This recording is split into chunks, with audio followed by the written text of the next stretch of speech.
Hey everybody, it's Romania Black.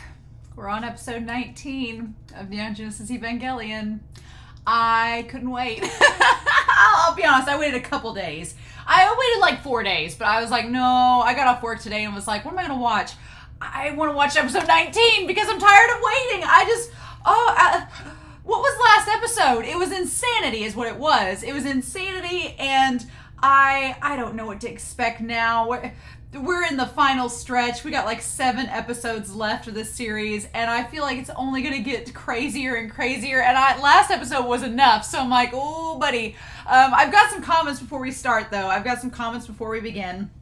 Before we start this episode, because I'm like, I need confirmation with Toji. I need to know, is he dead? Is he alive? What's the fallout going to be? How is Ida going to react to this? How is Shinji going to react to this? How does Asuka and Rei think about all this? What about Gendo? Gendo and Shinji's relationship? Like, there's just so much to think about, and I could not wait to get to this episode. So I did wait a little bit. I waited just enough to get some comments because I knew there'd be some comments going from episode 16 and 17, which are where these comments are from. So I want to talk about Alex Cornejo's comments. He had comments for both episodes 16 and 17. In episode 16, Alex Cornejo talked about how Rei and Shinji operate on similar levels of praise. Like Rei and Shinji, they really don't need a lot of praise to get them motivated, but it clearly has motivated them, right? And it keeps them going. But neither of them really know Gendo. Like, Gendo has given praise to both Shinji and Rei, but neither of them really know him at all. And Rei's told Shinji that. Shinji's told Kaji that. They don't really understand the person that they're getting praise from, which may be a good thing, right? But Alex also talked about how in episode 17, I guess this ties back to episode 16, that Shinji's inner self in episode 16, the little version of him that was talking to the Shinji that we, the audience, knows, was wearing a black and white striped shirt, which was similar to the black and white striped angel. And I was like, oh, so maybe the Simon Says committee is onto something, thinking that the angels are trying to communicate with us. Maybe. I don't know. There's always been like a psychological element to the Evas with the humans. So, and if we think the Evas and the angels are connected, then wouldn't be much of a stretch to think that could be it. So that was really interesting.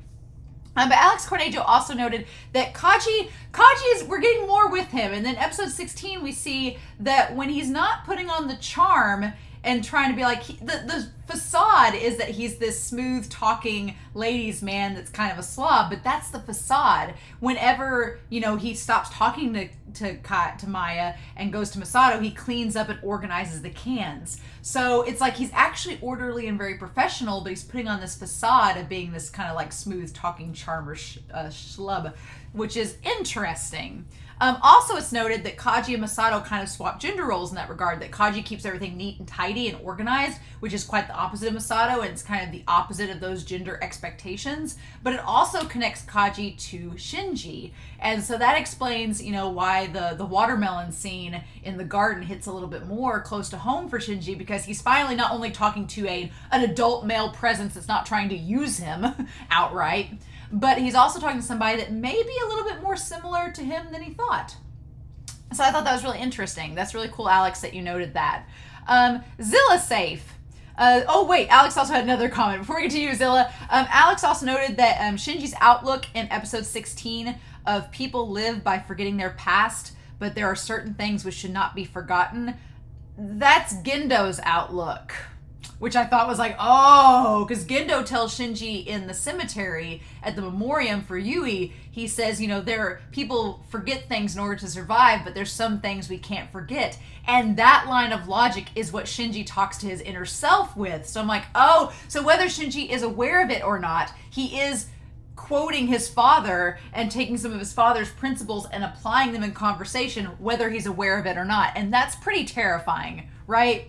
But Zilla safe notes that humans are actually made to float. Shinji tells his inner self, he's like, well, I'm not supposed to float and I can't. And Zilla Safe's like, no, humans are actually made to float. You just have to spread out your limbs and go limp, right? Which I thought that was interesting, because Shinji says it's not possible. And I'm like, I wonder if that's just, letting go and just being at peace with oneself, if Shinji just hasn't been able to accept that yet. So I thought that was really cool that you noted that, Zilla Safe. Akonina noted that sickness unto death, we talked about it, that it was referenced to the 1849 novel, but it also, the title itself is referenced from John 11:4, which says, "And having heard this sickness not unto death, but for the glory of God, so that the Son of God may be glorified by it." So it's like, there's a lot of talks in episode 16 about the father and how it's his fault and how the son is maybe, the result of things, and how about it's Shinji kind of being reborn and busting out this angel and saving the day, getting the glory in that moment, even though it's disgusting and nasty. So it's interesting to think about, right? So thank you for that comment.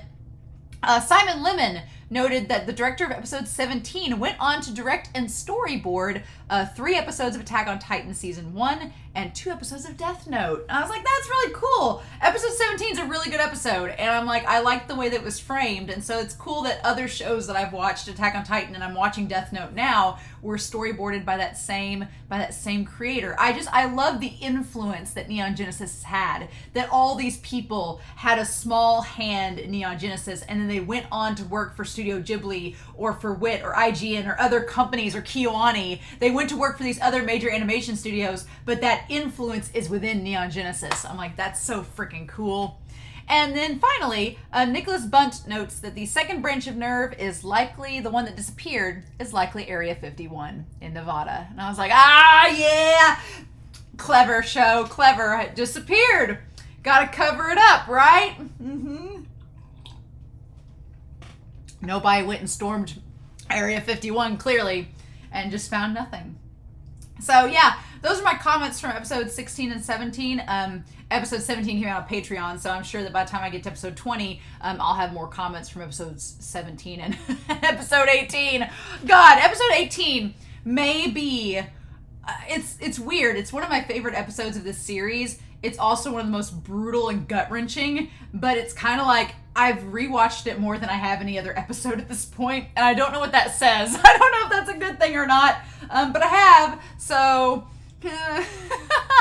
But yeah, I've talked enough. I'm ready to get into episode 19. I'm ready and not ready, but we just need to rip off the Band-Aid and go, right?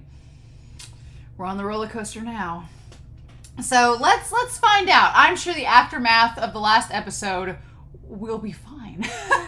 We'll be completely fine. So we are going to start episode 19 of Neon Genesis Evangelion, and we are going to start that here in 3, 2, 1, and let's go.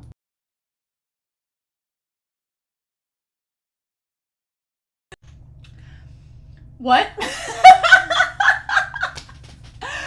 Man, okay, wow. So this episode went nowhere that I expected, and ended with Shinji trapped inside this rampaging Eva. Wow, okay, so he's trapped in it. Great, what a metaphor. What a metaphor. Could you be more symbolic in this episode? Could you be more Kaji with his damn watermelons? Being there to spout off the words of wisdom at the critical moment. Oh my god, we'll talk about that. Toji's alive. So there's that. Great job for Toji. Good for Toji. Got questions answered, and about 1,000 more questions asked. Gendo, the fudge. And to top it all off, I'm gonna have a special corner that we're gonna keep track of some things.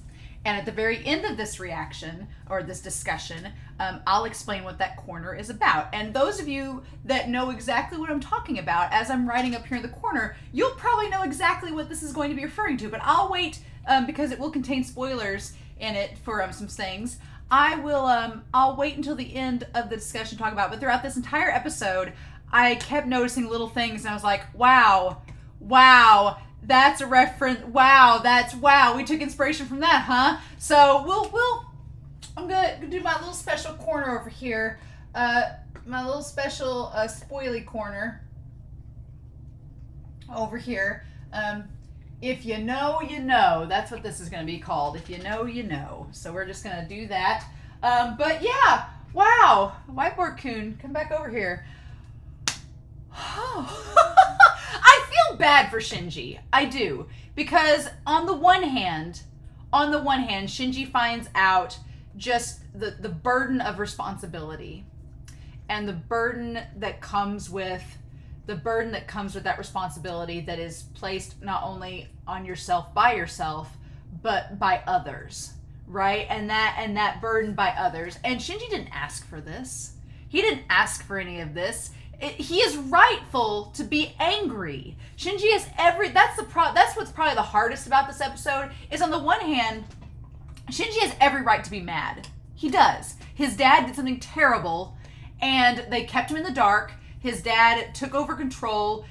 They did something really bad, and it resulted in something very traumatic. And so Shinji has every right to leave. He does. He has every right to go. Why should he have to stay and put up with that? But the problem is they've come to rely on him, and he is helping. And so the problem is when he does leave, things go to shit. And Shinji's like, well, hell, damned if I do, damned if I don't. I either have to do something terrible that's going to emotionally scar me, or I'm going to leave and people are going to be emotionally scarred themselves. He's like, so what do I do? So it's, again, I think Kaji hits the nail on the head, and we'll talk about that when we get to it. But he's going to talk. I think Kaji drives home the main point in all of this, but we'll get there. But I felt bad because I didn't blame Shinji. I was actually proud of Shinji for standing up for himself and saying, no, screw you all for keeping me in the dark and doing this. He's like, no, I'm tired of it. So I felt proud for Shinji. But then you're like, all of these relationships and stuff that he's forged, they're all going to be discarded, and he slowly sees the repercussions of his actions, and it's like, damn. So yeah, we need to talk about this. Just so I'm gonna put Shinji, our boy Shinji, right here. Shinji Ikari, our boy Shinji right here, and kind of where he ends up going throughout all of this. And then, God, this episode, there's so much in this episode. So much. I'm like, holy crap. Okay, let's just walk through it. Let's just walk through it. Let's just get past the OP and walk through it. Oh my God. Okay. The burden of responsibility, right? So yeah, we cut straight to the Eva, and Shinji is pissed. I'm the most emotion we see out of Shinji in a while, other than him screaming and being terrified. Shinji is mad. So we're going to talk about this, of him being angry at NERV, and having every right to be so, right? Of him just being irritated, and they're like, they can't get him out, right? The interlocking systems have been cut. They can't force the entry plug, and Fuyu-chan's like, damn it, right? And so they're like, it's being blocked from the plug side. It's not being accepted. And so they all try to tell Shinji, they're like, look, we would have been killed if we didn't do it. And Shinji's like, don't care. He's like, you just stop, right? He's like, we would have been killed if we hadn't done that. He's like, doesn't matter. He's like, but it's a fact. And he's like, don't make me more angry by saying things like that. So Shinji, yeah, that's the thing. Shinji knows. He knows the results of if he hadn't attacked Toji. He knows what the results would have been. He's like, yeah, I get you all would have died. Yeah, I did. But he's more upset the fact he's like, you all did this. You put me through this. You shouldered the burden on me. Why? You know? So Shinji is mad that the task was given to him. It was given to him. And there's a part of me that's like, no, I don't blame him, because they didn't tell him anything. They kept him in the dark. He was kept, and I think that's another reason why he's mad, because he was kept in the dark. He's like, you didn't tell me it was Toji. You didn't tell me that Toji was the fourth child. You didn't think I could handle that, but you thought I could handle killing him. So it's like, yeah, that's totally understandable why Shinji would be upset. He's like, you couldn't hold me responsible to know that my friend was in that EVA unit, but you thought I was responsible enough to kill him? Oh, great, thanks. You know, I don't blame him for being mad. He's like, I've got 185 seconds left. It's enough to destroy at least half of headquarters. So he threatens to destroy HQ. At that point, I was like, oh, Shinji ain't playing. He is not playing. He threatens to destroy HQ. He's like, you guys have made me mad. I'll do it if I have to. And then they're like, the way he is right now, he'll do it. Yeah, he's too pissed off. And so Maya tries to talk him down. And she's like, well, if Gendo hadn't made that decision, everyone would have been killed. And he says, I said that doesn't matter. He's like, my father tried to kill Toji with my hands. Yeah, that's the thing. It's like, you all used me. But mainly he says Gendo. He says, you all used me. And this will tie back to what Kaji tells him. He says, he's like, my decision was discarded. Shinji's like, yes, I made a choice. But you all wouldn't let me go through with it. You insisted that it be your way. And he's like, that's why I'm mad. I can't blame him. I can't. And I love this episode. It's called A Man's Battle. A Man's Battle. I'm like, okay. Which Anno is a man himself, so that's interesting. But yeah, the man's battle. And he's like, you're there, Gendo. Say something. Answer me. Like, man up. Speak. And talk about Gendo. Talk about Gendo. So put Gendo up here. Gendo refuses to own up to taking Shinji's will. He doesn't own up to it. He doesn't want to talk to his son. There we go. Yeah. Does not communicate with Shinji. He doesn't. I was like, what a bitch move, Gendo. You're just gonna be like, oh, just increase the LCL, the pressure to knock him out. How dare you, sir? Like, that's such a coward's thing. It's like, knock him out. We have no time to waste on a childish tantrum. I'm like, how would you know about childish tantrums? You weren't there for his childhood. He's like, I've got a direct control circuit. And then, yeah, Shinji just passes out. And he's like, damn it. Ugh. And so then we cut to the horrific left behind destruction from the previous battle in episode 18. And it is the most grisly.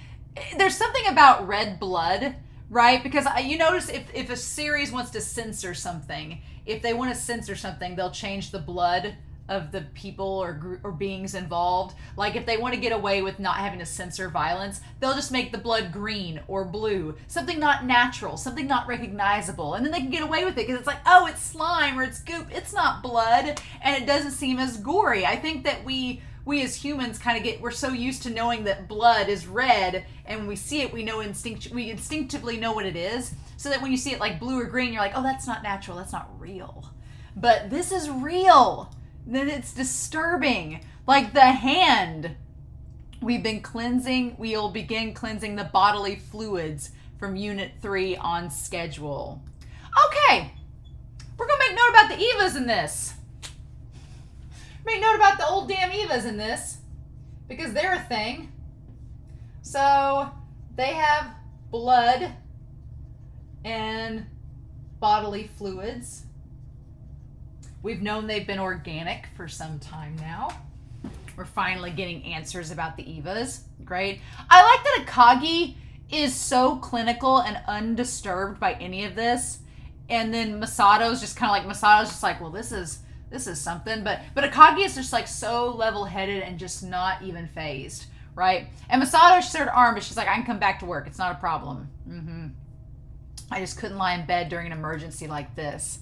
And so then we see what I'm assuming is like either the brain or the guts of this monster. The fudge. Ugh. It's just disturbing. It's like, what happened to Shinji? They opened the hatch with a laser cutter and like drug him out and removed him forcibly. And she's like, that's just wonderful. Masato knows what's up. Yeah, Masato's like, great. Shinji's pissed off. They had to forcibly remove him from the EVA. Awesome. Great. Glad we're doing that. So then we cut to Asuka and Rei saying it might really be over. At the first Krell unit, I bet that idiot won't recover from this. Meaning Toji, right? So they're talking about Toji. So they don't think that Toji, we'll put him over here. So there's the question of would he be able to pilot? I was really hoping in this episode that we would get something from Toji's perspective. We do, kind of, but we'll talk about that when we get to the whole train scene.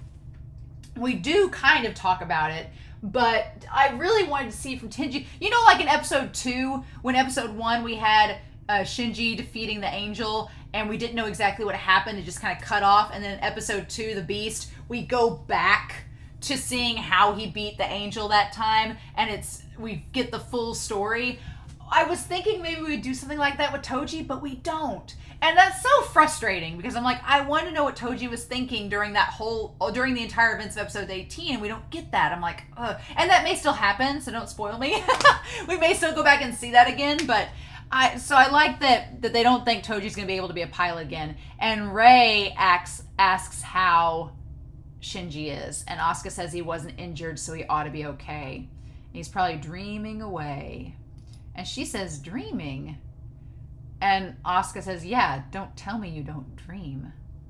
So that's interesting. We're gonna bring old Rei over here. Rei and Asuka. Right? So Rei and Asuka. Rei maybe doesn't dream. Maybe she doesn't dream. It seems like whenever she's asleep or whatever, she's in that stupid tube. But maybe she doesn't dream. Okay. I mean, here's the thing. Maybe she doesn't remember her dreams. I have very lucid, vivid dreams. Like, I've always had vivid dreams that are like stories in my head. Like, you wake up and there's like a novel that just happened. My mother, my father, and my brother, they don't remember any dreams they have. They're like, we don't remember dreams. And I'm like, how do you not? So some people just don't. They just don't remember any of their dreams. And I'm like, all the time. So that's interesting that she doesn't. It's just like, no. And so then I'm glad Toji's alive. Can I say first and foremost, hearing him speak in this episode, I was like, oh, thank God. I was like, thank God he's alive. He's okay. I'm so glad. I was like, oh. And him seeing Shinji. Why is he lying here next to me? Like, he's like, where am I? So him trying to figure out where he is. I like that we do get some things from Toji's perspective. And he's thinking about his sister. So then he does dream. But here's the thing. He dreams that he's on the train. This whole train, this trolley, has been like a metaphorical connection between all these characters. The freaky thing is that, for the most part, we've only seen Shinji just talking to Shinji about this. Shinji talking to himself about the train. Toji imagines both Shinji and Rei with him, right? And they're having a conversation. So, that image of Toji, like in the orange, again, in the orange, the color orange, we're going to tie back to it. That shot of him is just so eerie, right? He's just hanging out in the train, and then he looks over and sees Shinji and Ayami just sitting there talking. But here's the thing. During this entire conversation on the train, neither Shinji or Ayami's lips move. They don't. It's like it's telepathic. They don't ever move. It's just they look at each other and have this conversation. But Toji can't exactly hear what they're arguing about, right? And so, is it the animation, like, not wanting to use the budget to make their lips move? No, I don't think that's it, because they clearly did animated great on some of the other parts of this episode. But instead, they're just talking about, they're like, Ikari, why did you do that? Because I couldn't forgive my father. So, we get into Shinji. White Raccoon's gonna probably have to go over in this. So, or I'm going to have to erase part of it. So Shinji, he could not forgive Gendo. He's like, I was mad at my father. I couldn't forgive him. He did something so awful that I didn't want to forgive him. He betrayed me. And he says, I was finally able to have a comfortable conversation with my father, but he won't try to understand my feelings at all. I'm like, have a comfortable conversation? He said like 2 sentences to you. Again, it's going back to what the inner version of him said. Shinji's like, I had a comfortable conversation with my dad. I'm like, you guys barely spoke. He just told you like some cryptic words of advice, like 2 sentences worth, and sent you on your merry way. And you think that's a comfortable conversation? You guys have talked not at all. So he says that Gendo won't try to understand him. He's like, he won't try to understand me at all, and I don't like it. And then Ray says, she says, did you try to understand your father's feelings? So Ray makes a comment. She says, like, going up here to this, she asks Shinji, did he try to understand Gendo? But here's the thing, he kind of has tried, right? He's asked Ray about him, he's asked Kaji about him, he's asked Ritsuko about him way back at the beginning of the series. Shinji has tried in a way, but nobody really gives him any concrete good answers, right? And Shinji says, he's like, I tried. He did, right? He did try. He's like, he did. And then why don't you try to understand him? And then we see Ray is in the same position that the little inner Shinji was in the train back in episode 16. She's in the exact same position with the sun above her. And Shinji's like, I've tried. And she's like, so I guess what Ray is trying, what this vision of Ray, we don't know if it's actually Ray, is trying to tell Shinji is that he should not rely on others to tell him. He needs to ask himself. That is one thing. Shinji has not directly said, Dad, I don't get you. What's going on? Talk to me. The problem is, I don't think Gendo would talk back. I think Gendo would be like, I'm not telling you. I think Gendo would just do a number like that. But the Ray here in this vision has a point. Shinji has been asking others questions. And that goes back to way back even in episode 9 when Shinji was asking others questions. We've talked about this in the discussion that when you ask somebody a question, you alleviate that responsibility off of yourself and you give it to someone else. And if they don't answer you back, it's like, well, I tried. But Ray here is saying, yeah, you tried by having other people give you the answer, but you didn't go try to find the answer yourself. You were just trying to rely on others. Did you try to understand him? Did you try to put in the work? And Shinji hasn't, but it's been baby steps for Shinji. Shinji's just barely gotten to the point where he can talk to his dad without looking away. I mean, that's a huge step in itself. So it's interesting that she brings it up and he says, I said I tried. And then that's how you run away from unpleasantness.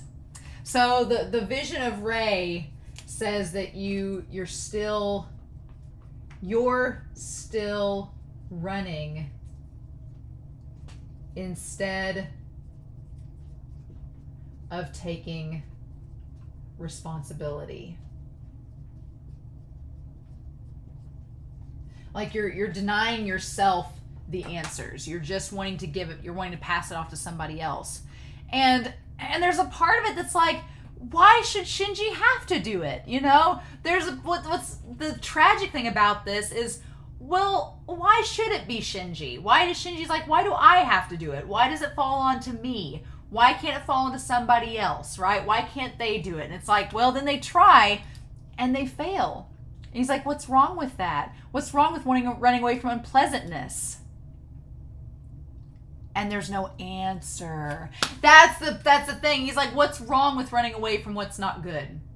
And there's no answer. And just Toji being like, what are they arguing about over there? So this whole psychic connection between Shinji and Rei and Toji is fascinating. But here's the thing. They are connected. They are connected. That's the creepy thing. Because Toji, back in the last episode, they said that the O3 unit was giving a data link, had a data link to the O1 unit, and that data link was going from the O3 to the O1 unit, and the O1 unit, we know, has been doing the harmonics with the 00 unit. So these three are connected. And I was asking the reaction, I'm like, why isn't Asuka there? Because she's not been connected. The O3 unit has had its data linked to Shinji's unit that has been doing harmonics with the 00 unit. O2 is out here not connected to anybody. Now, why Asuka's not been connected to anybody, we don't know yet. We don't know why they're not connecting Asuka with why she didn't participate in the harmonics test. Masato was very adamant that she not participate, and we're not exactly sure why, but those three are linked together. So, is there something to that, to where that's why these three are interacting with each other in their own little mind palaces? Is that how Shinji and Toji are connected? I don't know. But then he just kind of fades out and wakes up. We're making a special exception for you. Just 5 minutes. And he says, I understand. Thank you very much. Oh. So they let her in. They let Hikari in to go see Toji. And I'm like, girl, just tell him you like him. At this point, I like that Toji's so damn handsome. He's such a handsome kid. And he's like, he just looks like a protagonist, right? We joked in the comment section for episodes 16 and 17. We're like, oh, Toji just looks like your shonen protagonist, right? Much more than Shinji. And so Shinji left. He was discharged yesterday. And so what we don't see if, she says he slept for 3 days. So after 2 days, Shinji was discharged. And of course my dog's gonna bark. So please ignore him. So Shinji, there's no telling if he looked at Toji, if he thought about stuff with Toji. I'm sure he felt guilty because he was like, Toji's still passed out and it's my fault. So I'm sure that just added on to Shinji's guilt. But Toji just looks like a shonen protagonist, and Hikari going to visit him, and I'm glad that he's okay. I'm glad that he's doing fine, and he asks her to go and talk to his sister and make sure she's okay. And Hikari, she blushes and is like, oh, I'm just here, just for my classroom duties, has nothing to do with you. I love that look on his face, though. That look on his face, he knows. He's like, I know that. Yeah, I know that. Now, he knows she came to see him. I'm like, get your man, girl, go on. It's like, you don't know anything. And then he knows, I think he knows that she likes him and he likes her because he said, I'm sorry I didn't get to eat the lunch that you made. Like, would he remember a small detail like that if he didn't notice her? Come on. He does. He notices her. He noticed that she was helping him. I'm rooting for Toji and Hikari. I am. I'm rooting for them a lot. They won't let me bring you lunch here. And he's like, oh, class rep. He's like, can you do me a favor? Can you go and tell my sister there's nothing wrong with me? So, God, I love it. You know what else I love? This next shot. The shot of Gendo coming to get him out of that, waiting room, and there is the paneling of the chain link fence above Shinji's face, showing him and Gendo locked together, and the shadow of his father. Oh my god, that is the most the cinematography of that shot is gorgeous. I love how it's composed. It's like a damn movie. It's so well done. It's a piece of art, that one shot. He's like, get out, Shinji Ikari. The commander wants to see you. I love that and so he's like, he has handcuffs on. And if you'll notice, the handcuffs have a 3 on them. Just saying. Disobeying orders, private appropriation of an Eva. I'm like, Are you kidding? You stole that Eva back for him. Private appropriation? No. Like, what? I mean, disobeying orders, yes. But private appropriation? No. Blatant intimidation? Shinji, blatant intimidation? I guess that's when he got back. I guess the appropriation and intimidation was when he got back from the mission and was threatening to use the Eva. So I guess that is true. All criminal offenses. And the room is now red. Just all red. Right? I'm like, okay.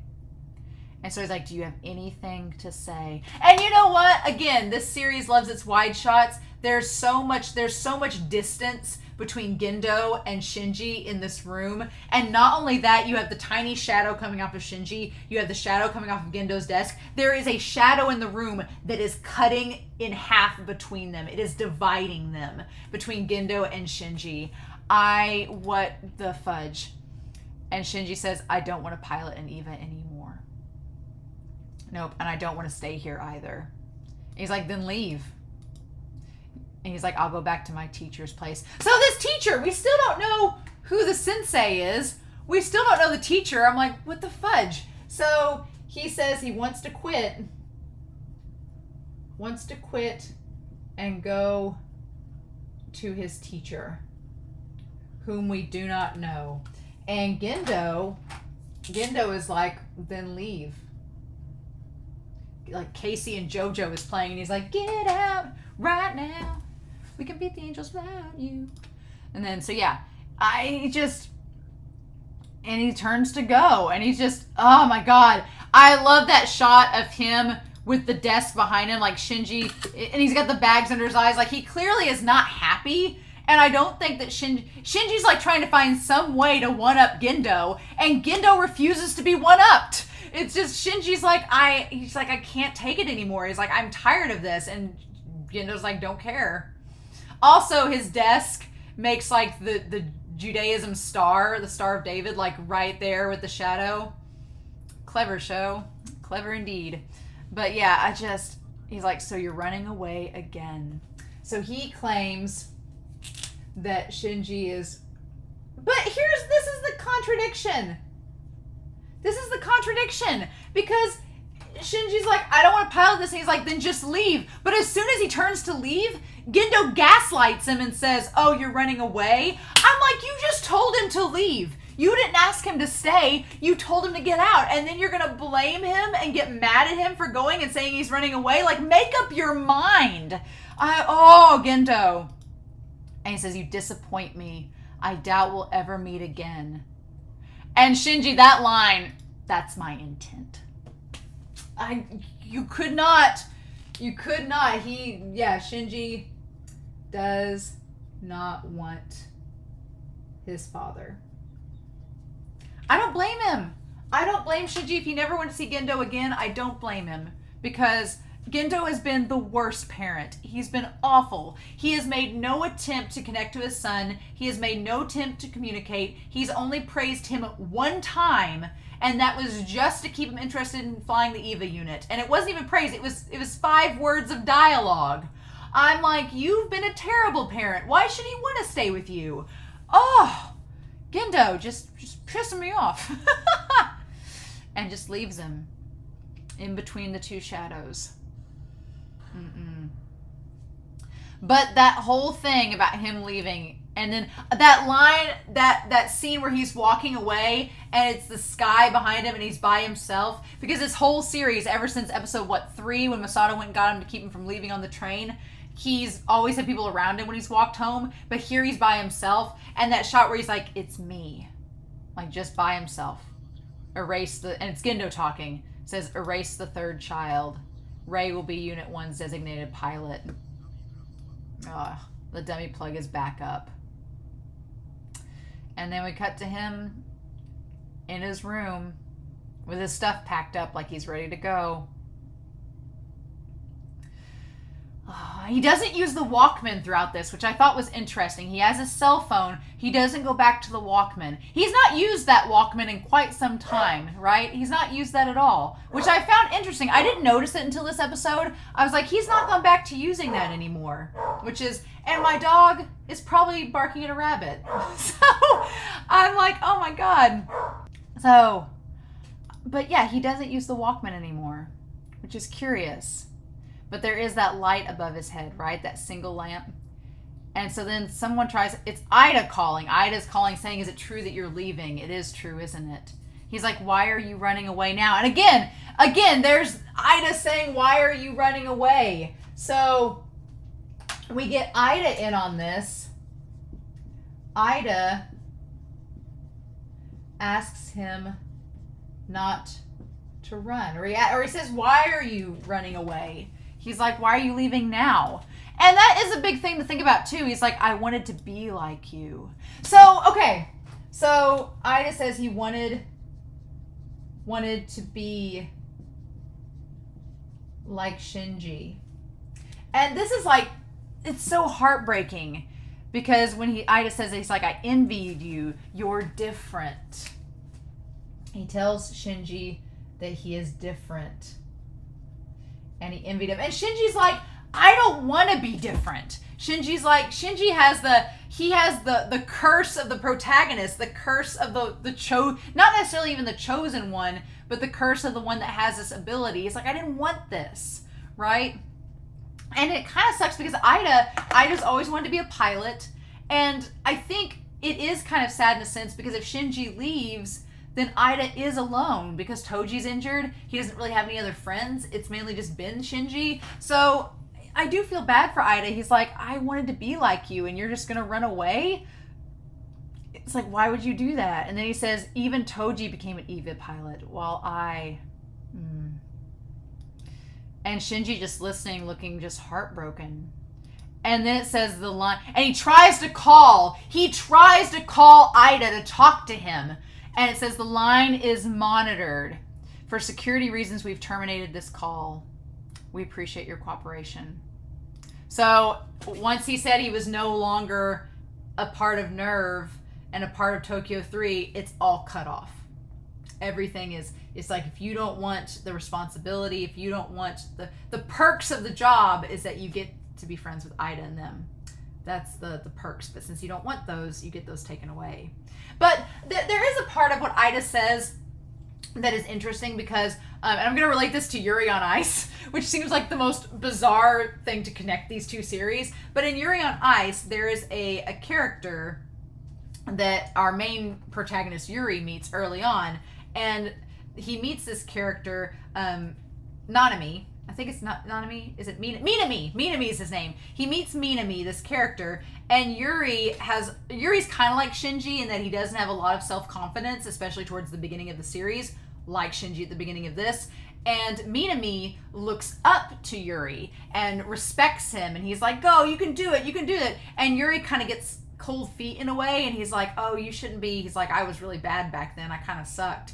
And Minami gets really mad at him, and he's like, "Hey, I look up to you." He's like, if you don't respect yourself and love yourself, he's like, what does that mean to me? Like, what does that say about me? Am I stupid for respecting you and looking up to you? So that's kind of the same thing that Ida does here. Ida's like, I envied you. I respected you. I looked up to you as a pilot and thought you were so cool. And you're going to run away from that? What does that say about me? And so I can see why Ida is thinking like that and how Shinji would be like, well, damn it. And of course, Masato sees him off. Of course Masato does, because she's his guardian. And so Asuka doesn't want to say goodbye. She's mad at him. You know that Asuka is mad. She doesn't want to deal with it. And that's in her own way. And he says, that sounds like her. I'm relieved. So Masato says, Masato does not necessarily start out with that he's running away. Masato doesn't start with that, right? Masato just says, I guess I'll just keep this with Shinji since we're making this all blue anyway. But she says that if you keep cutting ties, then things will be hard. again, there's another series that I'm reading, Seraph of the End, and I'm reading the manga at this point for that series. And in that series, one of the main characters says you can't do things by yourself. You have to be with people, right? You can't do things by yourself. We're going to tie this here. If you keep cutting ties, if you do things alone, you're going to be easy pickings. You're going to be weak doing things by yourself. So I'm going to make a note up here in our spoily corner about being alone means that you have a tough road ahead, and suggesting that people are pack animals. We're meant to be in groups.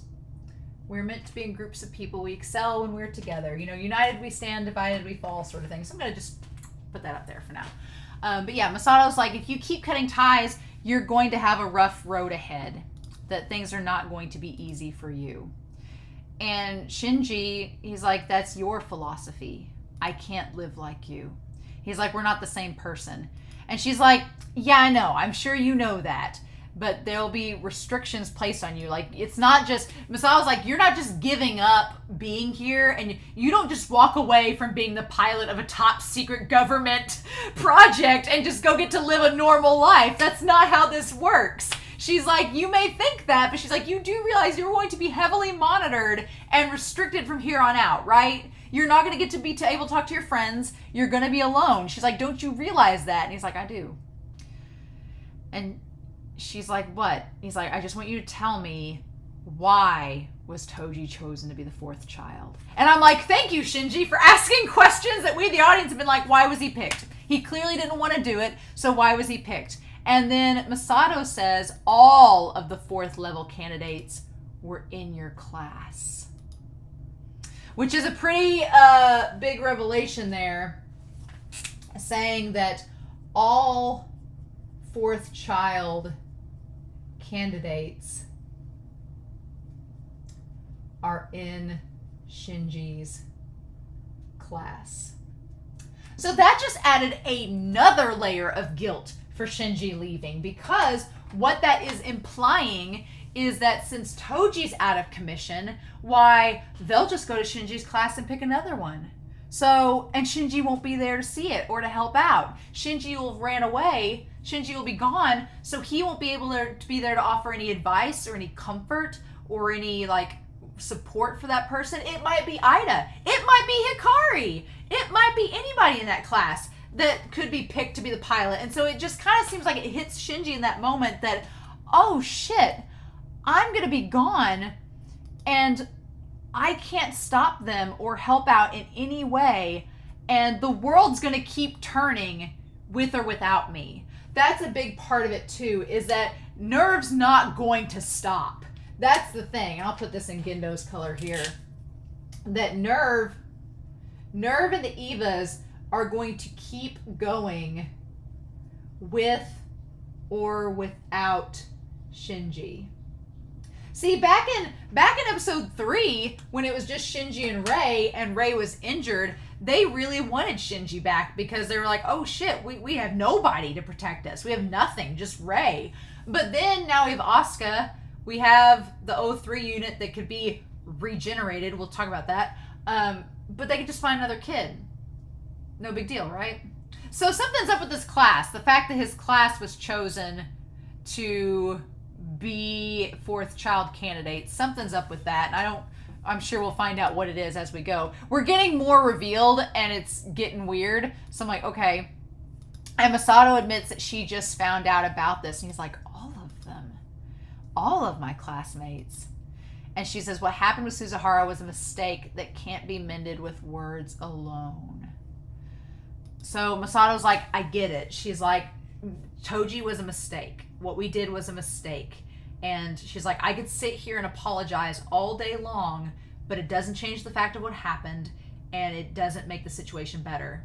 And she's like, you and I both know that. But she's like, I want to be honest with you, though. Like, you leaving, she's like, I was projecting all of my dreams and hopes and purpose onto you. I'm like, yeah. And she says, I know that's been a huge burden. I'm like, yes. Like, oh my God. Like, just the idea that all hopes, dreams, and purpose brought on to Shinji. It's like, yeah, that's she's a 14-year-old kid, and she's admitting, she's like, yeah, I was pinning all of my future goals and stuff on you. And Shinji's like, I'm a 14-year-old kid who came into this knowing nothing. Like, that is a huge burden. It is a selfish thing, right? And she says, everyone at NERV, had no choice but except to entrust our future to you. So I'm like, you had no choice but entrust your future to Shinji. Okay. She's like, I want you to remember that one thing. She's like, we pinned everything on you. And he's like, that's a selfish excuse, isn't it? And she's like, I know it is. I'll leave your passcode to HQ in your room as they are. And he says no. He tells her to get rid of them, please. There's no point. And he's like, I won't pilot an Eva again. Well, that may be true. He may not pilot an Eva again because the Eva may take him over and like keep him trapped inside of it. So that's terrifying. But yeah, it's that burden of responsibility, right? It's that burden of responsibility. It's one of those things where if you're good at your job, people tend to expect more of you. and it's kind of a double-edged sword, right? Because on the one hand, if you're good at your job, then people expect more of you. They expect you to do well. It becomes like an expected thing, and it can be a lot of pressure. And some people cave under that pressure, and Shinji has caved under that pressure. And it's a lot of responsibility and a burden. And it is unfair, right? It's unfair if you're good at your job and people expect you to do more. You're like, well, why can't everybody else do it?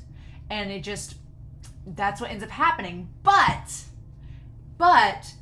the other side of that is that you have an ability to influence things, right? You have an ability to kind of control a situation and also to be an anchor for people and to be a support system for people and to have somewhat control of the situation.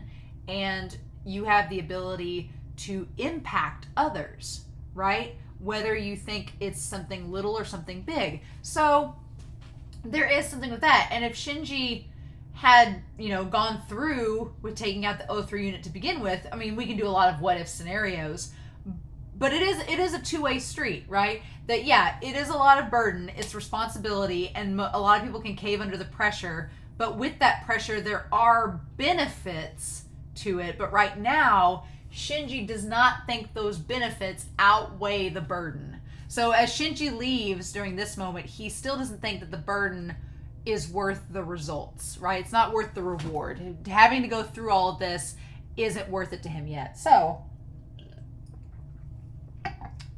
that's where we're left. And then from there, Masato's like, he's speaking aggressively. I've never heard him like that. Yeah, he's pissed. He's very upset, right?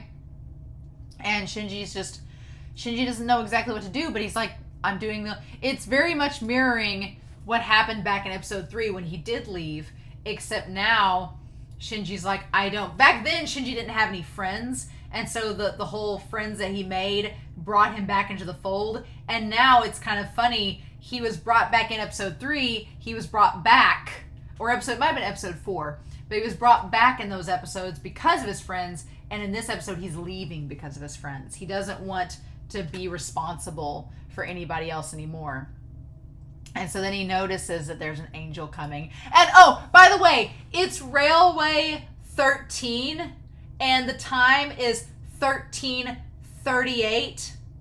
Just saying. And there's 3 3s in the scene. just saying. Just putting it out there. Just put it out there for y'all to see. And so they ask them to evacuate to the immediate shelter, and Shinji's like, well, shit.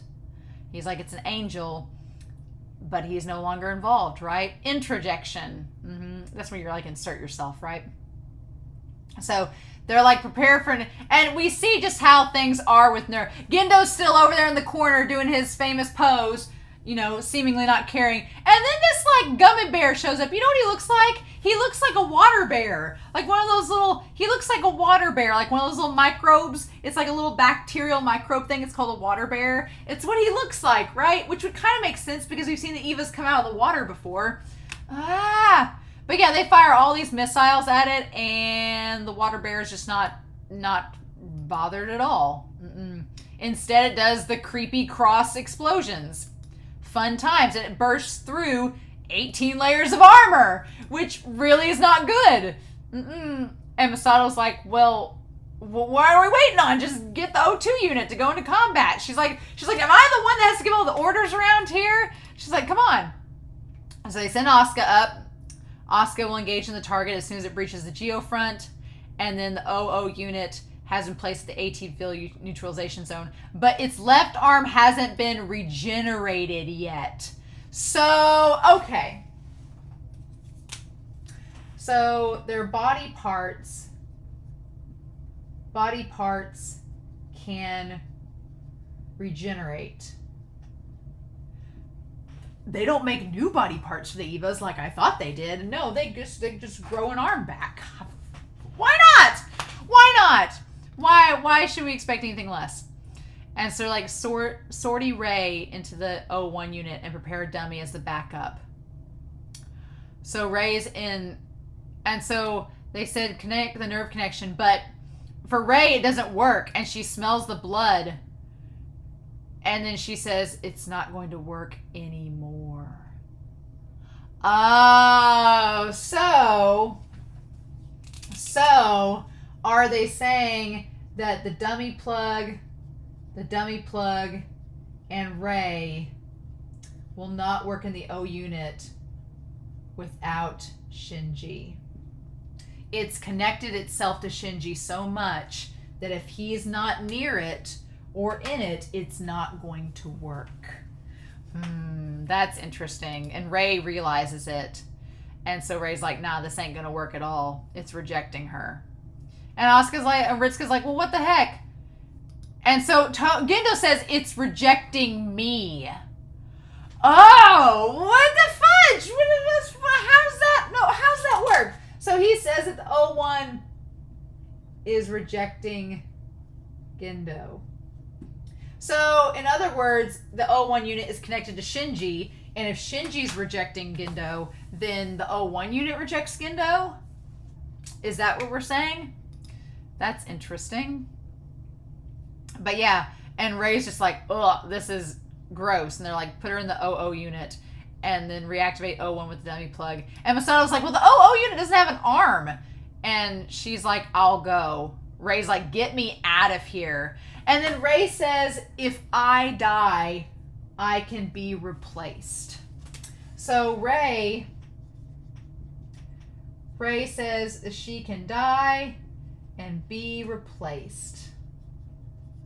Now, does that die and be replaced? Does that mean that she could die and another one of Shinji's classmates could replace her as the pilot of the OO? Or is Rey being cloned in the basement and like her clone could replace her? Is she just a series of clones? We don't know. At this point, I'm not going to be surprised by what kind of batshit crazy science experiments Gendo has been doing in the basement, because I'm like, I feel not sorry for Gendo. I'm like, screw you. You're up to something disgusting. I just have a feeling. Nope, not having it. And then this little water bear angel has like the creepy skeleton face. It's pretty disturbing. And it keeps firing throughout the city, all the little crucified explosions. And Shinji's having regrets. He says, I decided I'd never pilot it again. So he's trying to convince himself he's having regrets. He's trying to convince himself. He's like, no, I said I wasn't going to do it. I made a decision. Am I regretting that decision? He's like, and then they're like, hey, what are you doing? They're like, get into the shelter. And then they're like, it's no use. One more hit and the armor layers will have been breached. And Masato's like, come on, Asuka. And yeah, it's just blowing through. And Asuka saying, here it comes. And so Asuka is thinking about Shinji not being there. She's like, oh, even if Shinji isn't here, I can do this myself. Piece of cake. We know that Asuka projects. And so she's lying. Asuka's probably terrified. And this thing with its monstrous skeletal face. And so she decides, she fires at it. Nothing works. It's not enough. None of the combat works. And it has these creepy, like, weird, it has like the stretchy arms like what Toji's Eva ended up having, but it's like razor thin blades. I'm thinking like Demon Slayer season 2 ribbon blades, right? And she's like, why won't it go down? Because it's got the AT field, right? I mean, Asuka tries her best, but... And she says that line, I can't lose ever again. Asuka, she feels guilty. And she's shouldering some of the blame from what happened in the last episode. She's like, I wasn't able to help Shinji. I wasn't able to stop Toji. I wasn't able to help Shinji. And all this is partially my fault. So she won't tell anybody that because it's Asuka. And Asuka won't tell people things like that. But she considers herself partially to blame. And it's like, Asuka, honey. It sucks. But she keeps firing at it, and at Control Room 6 and 5. I also want to make a note. Control Room, it says A6 and A5. This is probably not related in any way, shape, or form, but the hospital bed that Shinji was in was hospital bed 6, and the hospital bed that Toji was in is hospital bed 5. So just those numbers popping back up again. Kind of crazy, right? So the angel has the little, like, the orb in its middle, like, on the outside. So I'm like, Asuka, it should be easy to stop, but then it just, like, weaves out these blades and cuts her arms off. And, of course, she feels that. But here's the thing.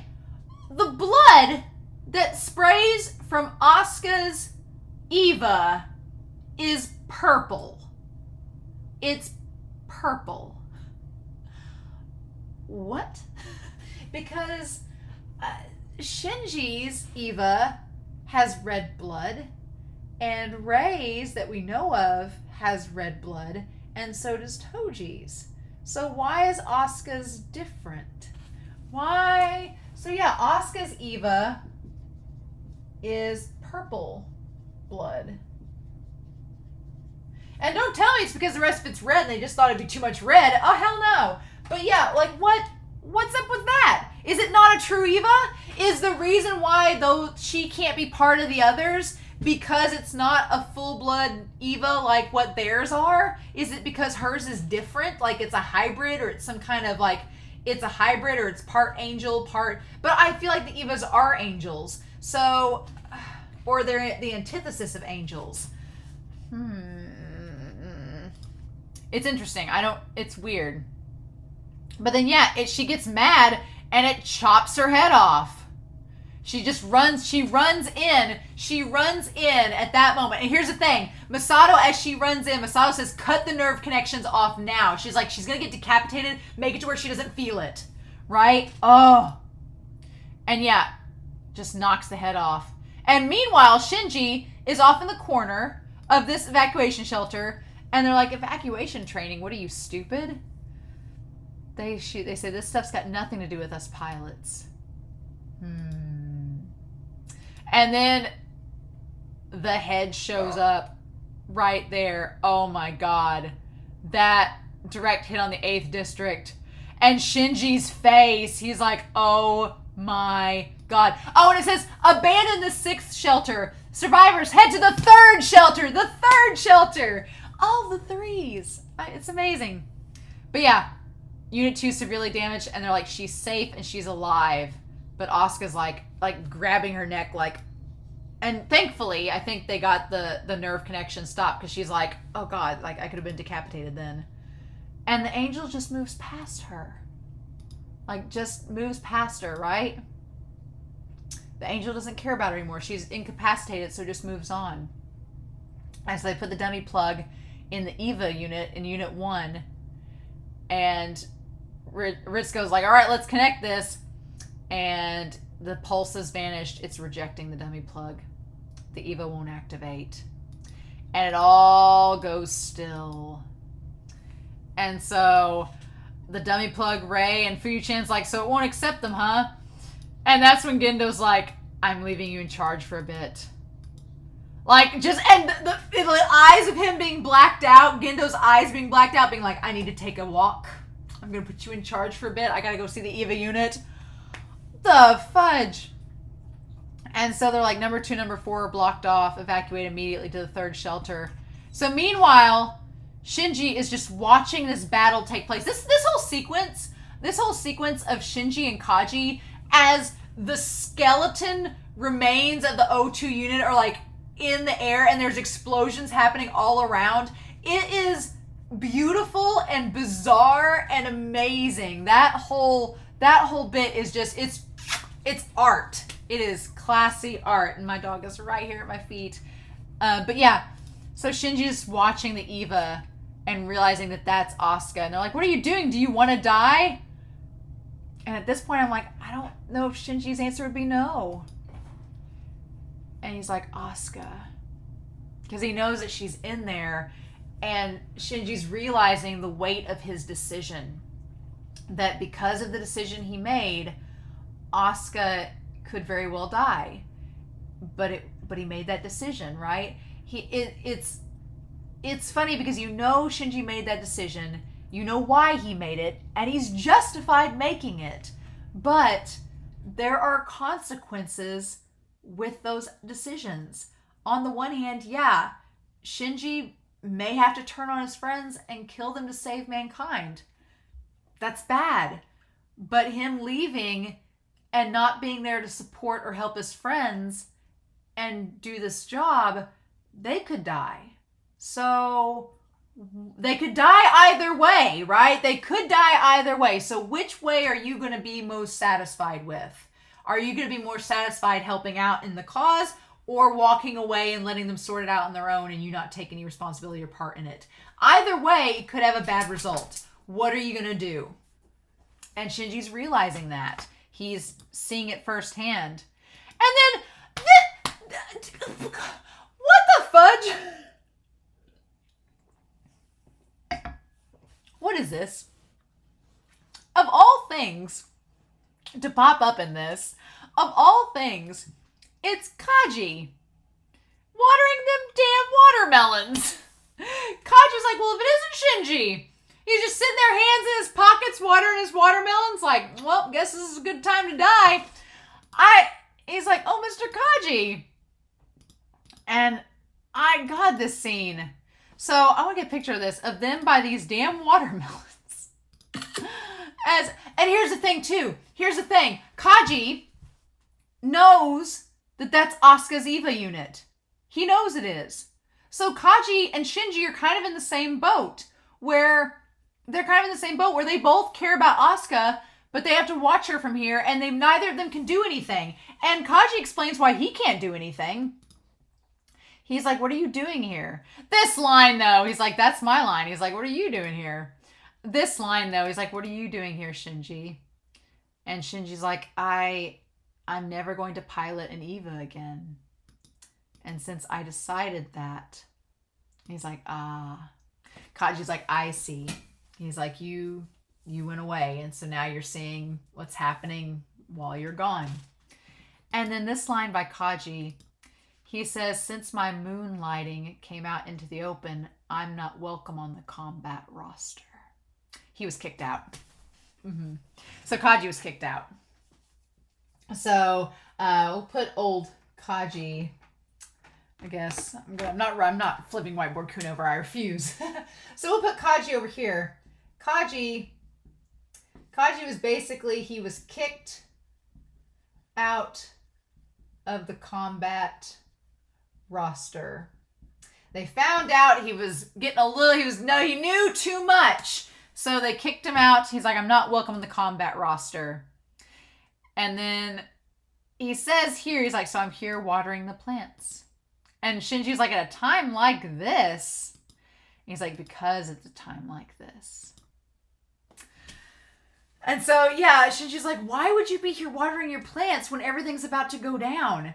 And this line where he says, between Katsuragi's breasts is nice, too. God, Kaji, you just can't. You just can't. But in the end, I want to be here when I die. Wow. So he's saying, if I can't be in the bosom of Masato when I die, I want to be here in my garden. Swoon. How romantic. And then Shinji's like, die. And God, that face of the Eva, it's so creepy. It cuts to that. Oh. And it just blows up the pyramid. He's like, yeah, we're going to die. He's like, that's right. So he's like, if it were my choice, I would be with Masato when I died. If I could do that, I'd be with her. Like, nestled between her boobs. That'd be the place to be. But otherwise, he's like, I want to be here in this garden that I've created. I want to be here when it ends. And so then he drops this big chunk of lore that I'm like, wow, you couldn't have mentioned this 5 episodes ago? Where he says that if an angel makes contact with Adam, who lies below here. So basically, if an angel contacts Adam, then it's going to lead to the 3rd impact. Okay. So basically, if a powerful, I'm going to put this over in spoiler corner, if a powerful creature with supernatural powers that extend beyond humanity makes contact with the founder of the angels, okay, then it could be the end of the world. Oh, okay. Just wanna put that out there.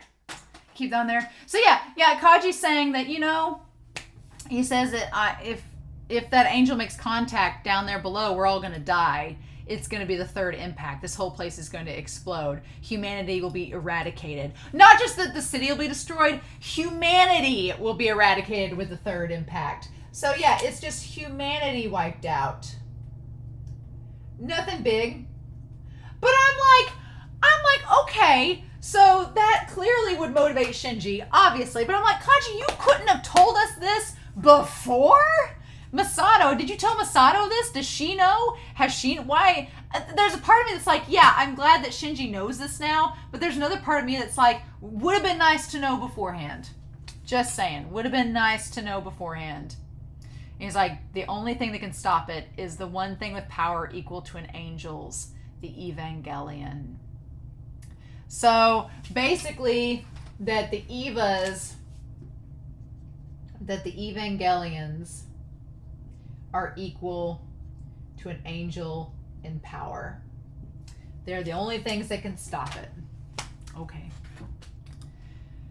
And Shinji's just like, I wish I'd known this 5 episodes ago.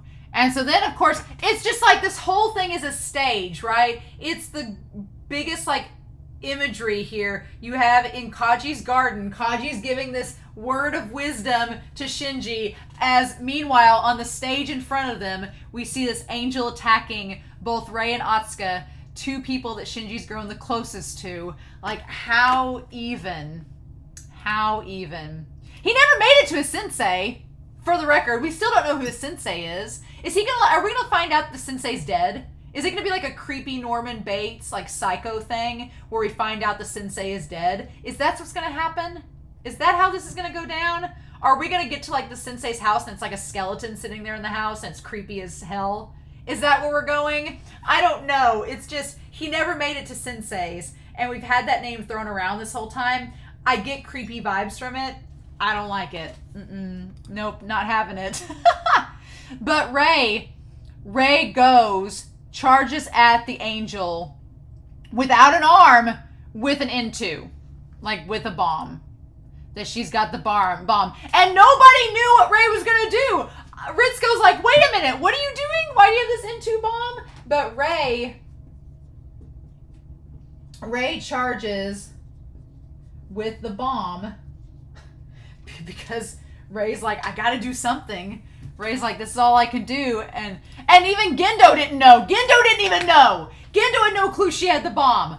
Oh my god, I missed that shot of his face where Gendo, he did not know about Rei, about her actions. She made a decision, and she was like, screw it, I'm going to blow it up. And so she goes in and gets to the AT field with the bomb, and she's like, it's full power. Gets through there with the bomb, and it closes up on there at that time, right as it blows up. And you think that her AT field like protected everybody. Oh my God. And they're all like, what the hell? What happened to the unit 00? And it's, oh my God.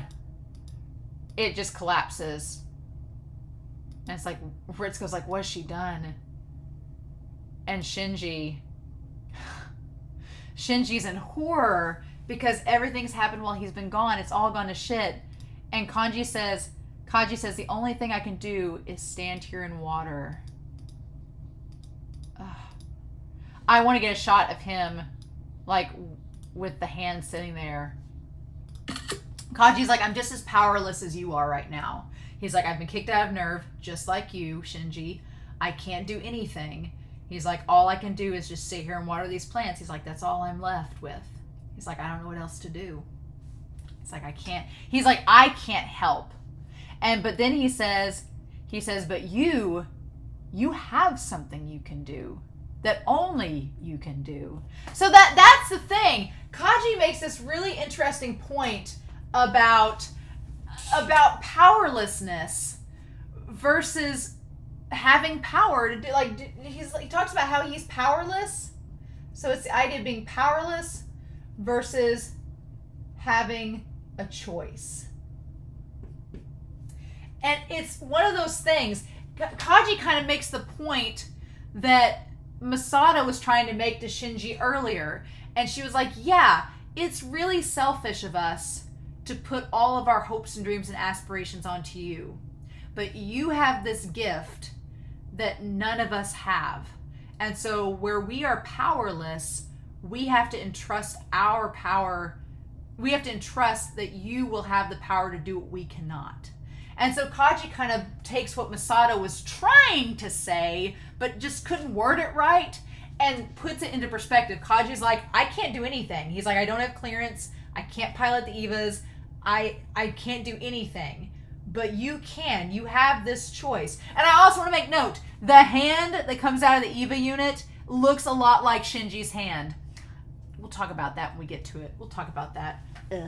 But yeah, Kaji, he's like, you have an ability to do something. He's like, it's not necessarily that people are making you responsible, but recognizing what you can do and looking to you for guidance and for help. And you can either choose to help or you can choose to walk away. But that anything you decide to do is going to have a consequence. And so I love that Kaji puts it into perspective, right? And seeing like Shinji's hand twitch. And so we see like Asuka with no arms, no head. Rei is like in the, is there blood on Rei's on the, yeah, the blood coming out of, that head's been sliced in half, and the blood coming out of the OO unit is red, not purple like Asuka's. And there's Shinji. He's like, and this part here, nobody is forcing you.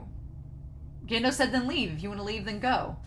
He's like, nobody is forcing you. Think for yourself and make the decision by yourself. So yeah, so you have this mentor-like figure. You have this mentor figure that says that no one can choose but you. You make the decision. Kaji's like, the choice is yours. You can do whatever you want. Just know what your decision is going to be influencing. He says, think about what you ought to do now. And so you don't have any regrets. Hashtag no regrets. So he says, make the choice with the least regrets. That's all you can do. Kaji's like, I can't tell you what to do. He's like, I could, but you don't have to listen. He's just like, whatever you end up choosing, you have to do it without regret. And he's like, and if you have regrets now, that means you're not happy with your decision. So you maybe ought to rethink it. It's like, ah! And Shinji's like, damn it, I know. I just love that they used episode 16 leading into episodes. I love the episode 16 leading into 17. And even back to episode 15, like all these episodes have been leading Kaji and Shinji's relationship along, which is curious. Like who knew that we'd go from Kaji like inviting Shinji to tea and Shinji getting offended to them having this heart-to-heart, man-to-man talk under the watermelons. And then Shinji's like, damn it. He's like, and I love that look of resolve. He like blinks and has that look like, damn it, I know what I have to do. And so he runs back. He goes on, he runs back as everything's blowing up. And they're like, direct hit on the third foundation. All the threes. It keeps on going. It's the gift that keeps on giving, right? The final armor plate has melted. And then Masato's like, well, the main shaft's exposed. So, and Ritsuko's like, isn't the O1 unit ready? And they're like, it's rejecting the dummy plug. It failed. There's no response detected. And Gendo's just like, I love that refused is in his eyes. Like he was refused. And he's like, keep trying, repeat the process from step 108. I feel like we've talked about the number 108, like it's important. I feel like we've talked about that in a previous discussion. And then Shinji appears saying, let me pilot it. He says, let me pilot the O1 unit, please. And we're back to where we were at episode 1. We are back to episode 1 with Gendo looking over Shinji. But man, how the tables have turned. We've gone from Shinji back in episode 1 that was looking up his dad, couldn't look him in the eye, didn't want anything to do with the EVA unit, didn't want to mess with it at all, and now he's facing his father head on being like, let me in the damn thing. I'm your only hope, so come on, let me be your Obi-Wan. And so he's like, father, like looking directly at him. And he's got the hand like just, he wants to clench it, but he's just waiting on it. And he's like, and Gendo's like, why are you here? And then it's like he's gathering his strength. Like, and then it's like he's gathering strength and then he gets it. He's like, no, screw it. He's like, talk to your father and tell him off. And then he's like, I'm the pilot of the EVA Unit 01. And he says, I'm Shinji Ikari. Oh, and that, like, just that look in his father's eyes. And just that look as he's staring at him. Oh, my God. And you can kind of see his eyes through the glasses. And it's such a mirror of episode 1 where he had him, like, all on the screens and everything. It's just paralleling right back to it. And then, yeah, it's all coming down the main shaft. And it's descending. And, like, it's heading towards Central Dogma, which is where Adam is, right? And so Masato's like, get everybody out of here. Let's go. Evacuate. Everything turns dark. And then it just bursts through. How creepy. And there is Masato and all of them. So it's heading towards those computers. Oh, that's so creepy. And I love that Masato, like, I love that everybody else starts backing up, but Masato and Ritsuko stand their ground. So, is it after Ritsuko? Is it? And it's about to fire its laser, and then God, what a shot of that monster getting punched by the O1 unit. Oh my gosh, and she's like, Shinji. And just, it's so cinematic where it just like fights it, pushes it back. Oh. And it's like Shinji just letting out all of his frustration on this angel. God, for the record, there is nothing creepier than as this is going on, Gendo is standing on the edge of the precipice, looking at Shinji like about to pull back to punch this EVA unit. There is nothing creepier. And it firing its laser and firing off his arm. Oh my God. For the record, oh God, I can't talk about it until the end, but okay, I'm going to put it up here. Arm flying off towards Gendo. Gonna go back and talk about that at the end of this discussion. But yeah, that shot of Gendo just like half covered in blood, just staring at the fight. What the fudge? And Shinji grabbing his arm and screaming, like despite the pain. we never have seen Shinji like be this visceral about it and just fighting it with one arm and kicking it. Oh my god. And he gets him to the gate that like shoots him up, and he's like, Miss Masato, and he's like, launch number 5. Oh my god. And he like still has a hole and tries to push the angel's head into the chute as it goes up. Oh my god, Shinji. And just looking like he's like, damn it. He's like, if I have to do this, fine. Oh my god. And just dragging the angel down and just beating it with one hand. And so he tries to rip off its face. And his face there, I'm gonna say his face there looks a little creepy. Shinji's face as he's trying to rip its face off looks a little creepy. I'm just gonna put Shinji's creepy face as he tries to rip the angel's head off. Just gonna put that on here, his creepy face. Just gonna make note of it. But yeah, Shinji looking a little creepy there. And then he tries to rip the head off, and the angel, of course, at that point, he can't do it because the emergency supply is completely gone. Because they used all the supply up when they were trying to get the dummy plug to work. Yep. And he's like, it's out of energy. It's reached its activation limit, and the backup isn't working either. And so then the angel lifts him up and slams him down. And I like Masato and then like run out being like, no, Shinji. Like they managed to get out of there lickety split. And Shinji is just like, come on, move.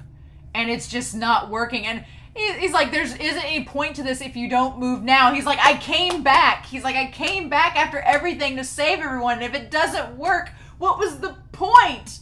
What was the point of me coming back if it doesn't work? Oh. And so then he cuts it right in the center and it just sprays all this blood and just blows it the hell up. And Masato, and you see, okay, there is literally inside of it, inside of the EVAs, there is what looks like the AT field for the EVAs, just like the angels. So it has like an AT, has this bulb, just like the angels. What is this nonsense, might I ask? And so then it's trying to destroy it, just like they've done with the angels. It's trying to destroy it the same way. Ugh. And Shinji, meanwhile, he's sitting there, and it seems like even though it ripped, which I guess it's off now, so the nerve connections are probably off too. So Shinji probably can't detect any of the nerve connections. So anything it does to it probably doesn't matter. But Shinji's like, I need this. He's like, move, and he keeps repeating it as it's like crushing into. It's almost to. So inside, oh my god. Okay, so inside that bulb is where the entry plug. Oh, where the entry plug and the pilots go. Oh, okay. I remember way back when I was making a reference saying that it was the entry plug was in the nape, and someone's like, no, it's not in the nape, it's in the center of the body. And I was like, oh, okay. At the center of the body where the entry plug is, is where the entry plug, so the pilot, so it being at the center of it, this little bulb in the center of the EVA unit is like its heart. It's its heart, and you're putting the entry plug into the heart of the beast to control it. Okay, so that also explains why in the last episode, the angel that had basically taken over, well, no, here's the thing. The angel, when Shinji's EVA unit was taken control by the dummy plug, it beat up the O3 unit until it had the entry plug and it smashed it, right? So, okay, that explains why it did that, why it wouldn't stop until it smashed the entry plug. Okay, and Shinji's trying to make it move. And then he says, if you don't move now, if you don't do it now, everyone is going to die. So, here's the thing. Shinji isn't worried about himself. He doesn't say, if you don't move now, I'm going to die. Like, he doesn't say that. He says he is concerned. He says that we have to move so we can save everyone else. He says if we don't do it, if we don't activate this and stop this angel now, everyone's going to die. Oh, and Shinji, he's like, I don't want any more of that. And so he's like, he doesn't want any more death. That's the heart of the matter. Shinji's like, I don't want to watch anyone else die. He's like, I can't do it. Oh my God. He's like, please move. And then this blue, like little bloop that was in the OP, the little flame, the thing that was in Shinji from episode 16, it activates this blue ripple. So I'm going to have down here this blue light. Notice that the moon at the end of this ED is in black and white, so that's interesting. This blue light pops up, and then Shinji, it's almost like he's possessed, right? It's almost like he's possessed. Everything is dark, and it's almost like he's possessed, which is a bit creepy. So I'm like, is Shinji possessed by the Eva? Is that it? It's clearly like it goes on autopilot. What a really cool effect, though, where it takes the hand and goes through the blade and slices through it. What a freaking cool effect. Like, what the hell? And grabbed the blade and brought the angel to him. And just, God, and smashes through. So yeah, so it kicked the angel away. And Kaji, at this point, Kaji has stopped watering the plants and is instead looking to see what's going on. And so the Eva unit, and they're like, the Eva's reactivated. And it took the piece of the angel, and from there, it regrew its arm. So, okay. So I'm going to put this down here. I'm like running out of space. But so it regrew its arm using a piece of the angel. Okay, so it has to have a piece of the angel to regrow itself. So it's like the angels and the Evas are basically the same thing. So it had to use a piece of it to regrow. When it regrew its arm, it looked like a human arm. It looked like Shinji's arm. The fudge. What? And so I was like, what the hell? Its sync rate is over 400%. And Ritsuko's like, has she awakened? Who the fuck is she? And then it has the teeth. It's not just jagged monster teeth. It has human teeth. It's like Sonic the Hedgehog level of creepy with its human teeth. I'm just like, she has awakened. I mean, the obvious answer is Eve, right? Evangelion. That's the obvious answer. You have Adam and you have Eve. That's the obvious solution, is that the Evangelions, it's based off of Eve. And so if you're looking at this from a biblical reference, then obviously the Evangelions are born from Adam, because Eve was supposedly made from a rib of Adam, and that became Eve. So if these Evangelions if she has awakened the Eve of Evangelion, then she was created from Adam, who's an angel. So the properties of them regrowing their limbs based on interacting with angel material makes a lot of sense. That all ties together. Where Yui comes into play with all this, because I feel like Yui is involved in all this, I don't know. But we've had enough creepiness with Yui, and the fact that Gendo supposedly killed her. Like, was she involved in these experiments? Is she tied to the Evangelions too? Is that why Shinji is compatible with the O1 unit so much? Because it's Yui's son, and Yui is like, it's part of Yui's DNA in these Evangelions, and that's what makes them compatible. How does Rei and Toji fit into that? I don't know. But yeah, but the Evangelion, like, just smacking through the angel, and just, it cut the AT field. It completely destroyed it, and just there's blood everywhere. And then here's the thing, though. It becomes very beastly. It like moves like a gorilla. It becomes like primal, like a gorilla, like going back to the start of evolution. Like it looks like it acts like a gorilla. It's doing like a monkey gesture to it. I'm like, that's weird. So it's acting animalistic and primal. It does not seem like it's thinking. And I'm like, Shinji's stuck in there, by the way. So we don't know what's... And they're all just standing there like, and then it gets on like all fours, like a damn gorilla, and crawls over to it. I'm with Masato. I'm like, what? I'm with her. She knows what's up.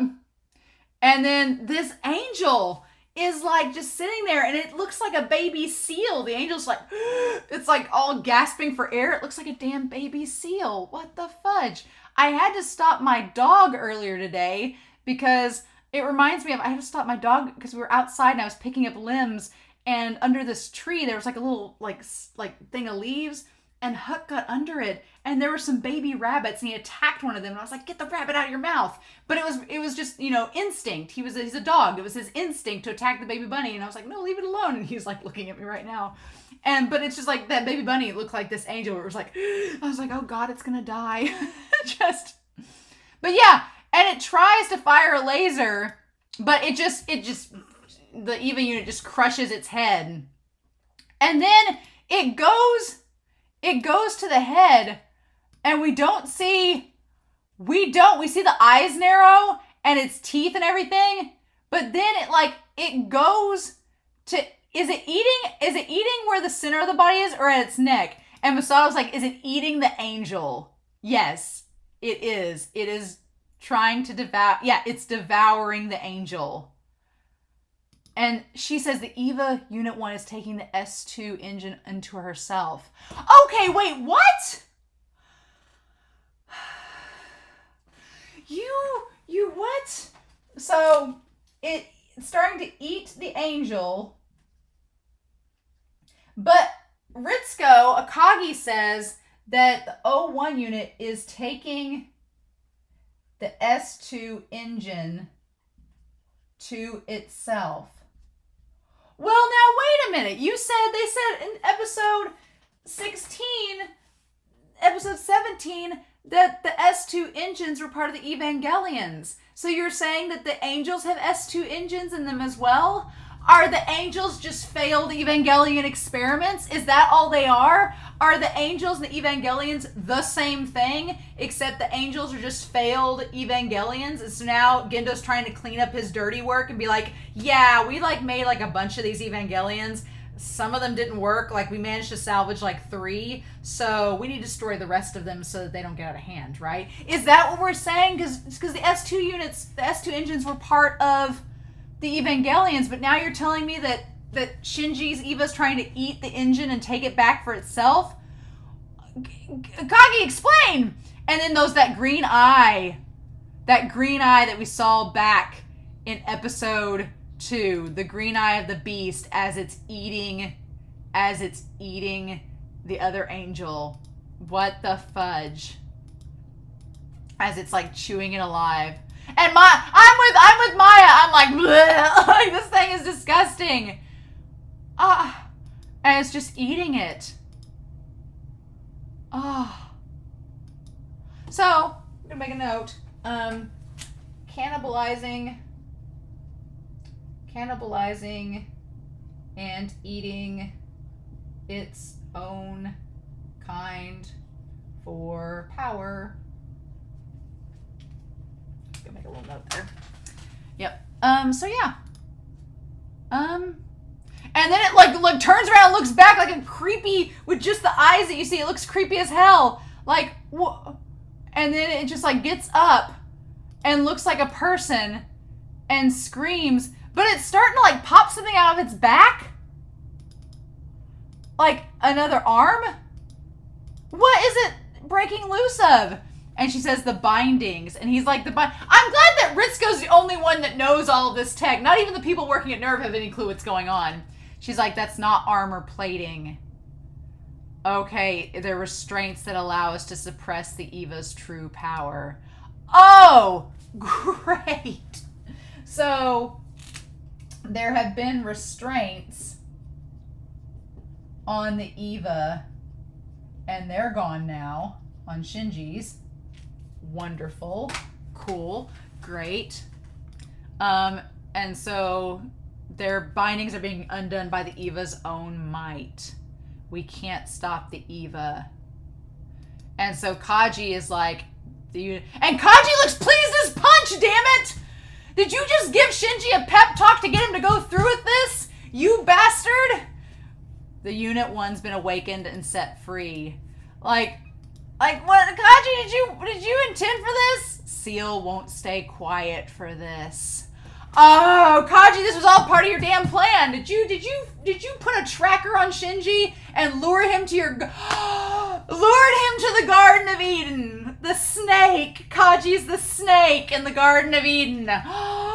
Oh, what a snake. Okay. Is Kaji the snake of the Garden of Eden that gave Shinji knowledge that he shouldn't have had? Oh, Shinji had been kept in the dark, and then he was given this knowledge and what to do with it.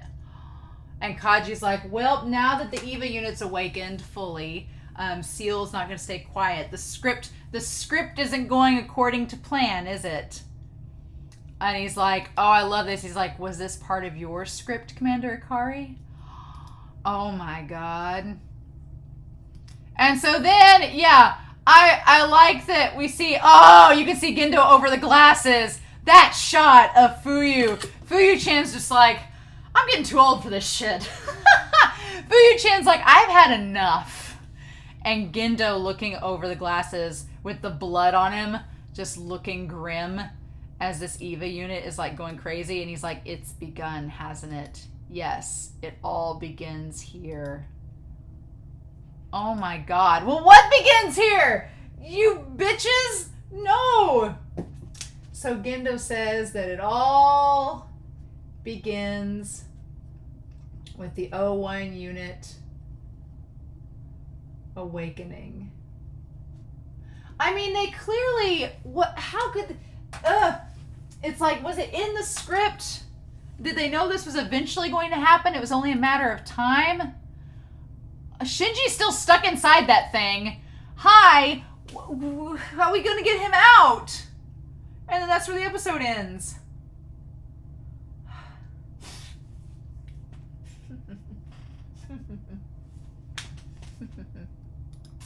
And then we get Fly to the Moon. And it's this black and white creepy version with the purple writing. I don't like that it's in black and white, though. That's creepy. I don't like it. So yeah, no big deal. It's totally fine. Everything's cool. So yeah, White Boy Kun got a workout this episode.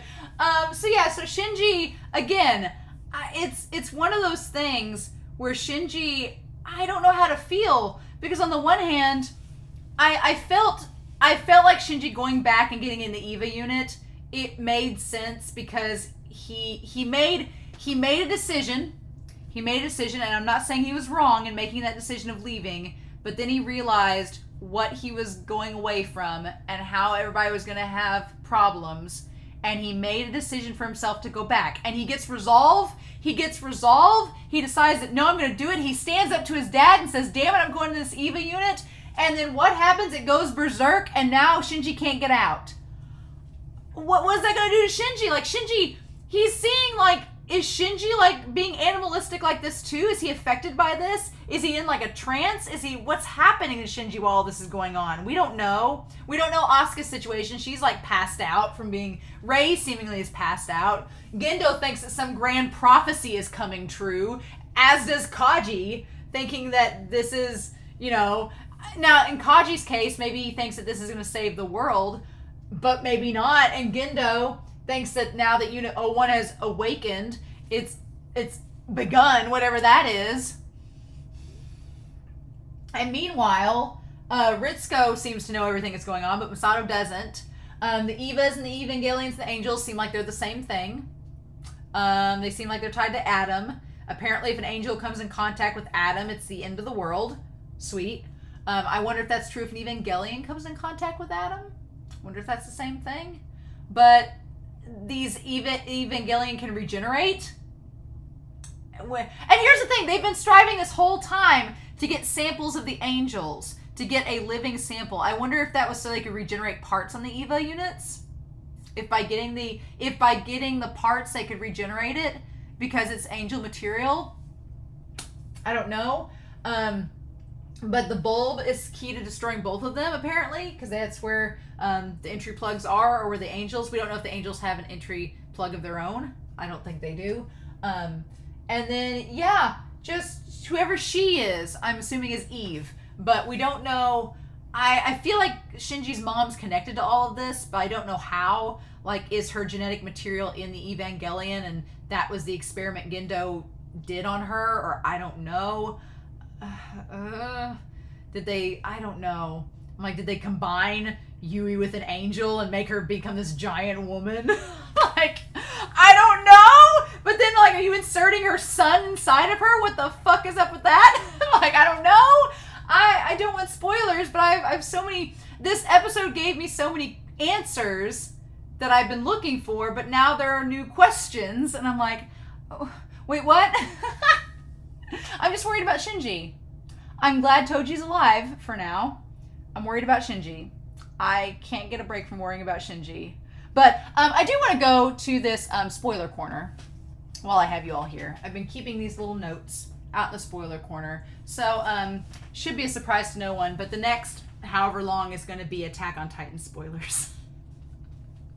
So just, if you don't want spoilers for Attack on Titan, just wait until this is gone. But this entire time watching this episode, I have never felt... I feel like Isayama just sat down and watched episode 19 of Evangelion and was like, I can use this. Because all throughout this episode, I was like, oh my god, that's Attack on Titan. The thing about being alone and the tough road ahead and the people are pack animals. Mr. Browse with his commentary about how people are pack animals and we're not meant to be alone, we're meant to work together. That was talked about in this episode. I thought of Eren when Masato said, Shinji, if you go alone, the road ahead is going to be tough. I thought of Eren Yeager going alone in season 4 off on his own and the tough road ahead. I was like, nope, that all makes sense. Then the powerful creature making contact with the founder is the end of the world. Well, your powerful Titan-like creature, Eren, who has the power of the Titan, making contact with the founder, and it's signaling the rumbling happening, which is the end of the world. There you go. There's your influence there. Then you have a mentor figure, Kaji is Levi, who says that no one can choose but you. You make the decision. # no regrets. Live with the decision you correct. That whole speech by Kaji, I was like, that's Levi. That's his speech to Eren. I was like, Isayama. And then the arm fight. What got me, though, I didn't notice this upon first watch, but going back through and rewatching it, talking with you all, when Shinji's 01 unit rips the arm off the angel and throws it against the wall, and it goes right next to Gendo, in season 1, episode 25 of Attack on Titan, in that episode, or maybe episode 24, either way, Eren rips Annie's arm off, throws it back across the bridge, and it lands beside Erwin, and the expression of Gendo and Erwin is nearly identical. It's just that Gendo has half of his body covered in blood, and Erwin does not. He has a beautiful billowy bust of wind. But it's the same. I was like, oh my god. And then the idea that Shinji's creep face, as he tries to rip the angel's head off, is like Eren's creepy face, as he tries to like rip Annie apart. Same creepy face, same creepy expression. And then the idea of cannibalizing, eating the angels to gain their power back, that's the Titans. Am I saying Isayama maybe likes Evangelion a lot and has been heavily influenced by it? Yes. And I'm kind of glad that I watched Attack on Titan first, because I think if I'd watched this first and then watched Attack on Titan, I would be very distracted during Attack on Titan, because I'd be like, well, this is like this and this is like that. But on the other hand, the fact that I've watched it first, now I get to go back and see the source material and be like, look at that reference. That's so good. He clearly took inspiration from that, and it's really cool. So yeah, I had to put that up there. I was like, I could talk through, but I'd have to be doing like these spoiler warnings every 5 minutes. So I was like, no, I'll just save it all for the end and then just talk about it there, and that should be okay, right?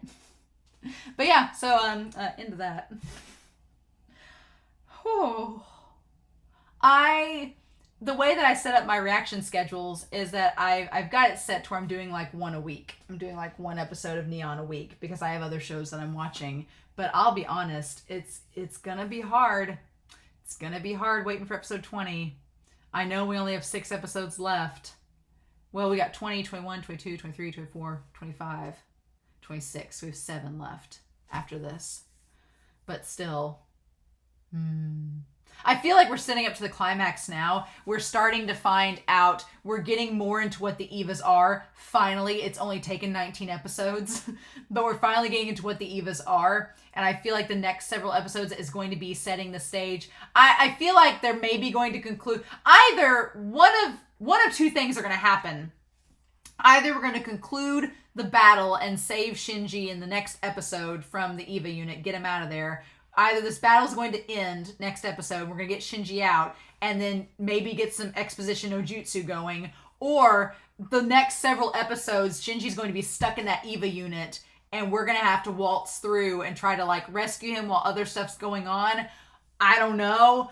I honestly, there's so many possibilities of how they could take this. This episode came out of nowhere, and I didn't know what was going to happen with it. So I don't know, y'all. I don't know what's going to happen, but I'm really, really excited. So I'm very curious to know your thoughts down below. Please, no spoilers, hints, clues. Don't be like, just keep an eye out for, or you should pay attention to. Don't tell me that. Just let me react in peace, and we'll talk about it after I'm done reacting about it. Okay? Please do that. If you've got to do a spoiler, please tag it below. But otherwise, do not make any recommendations, hints, or clues. We'll figure it out as we go. But in the meantime, I hope you all have a wonderful week. Please stay safe, take care, and yeah, I'll be back again next time with more of Neon Genesis Evangelion.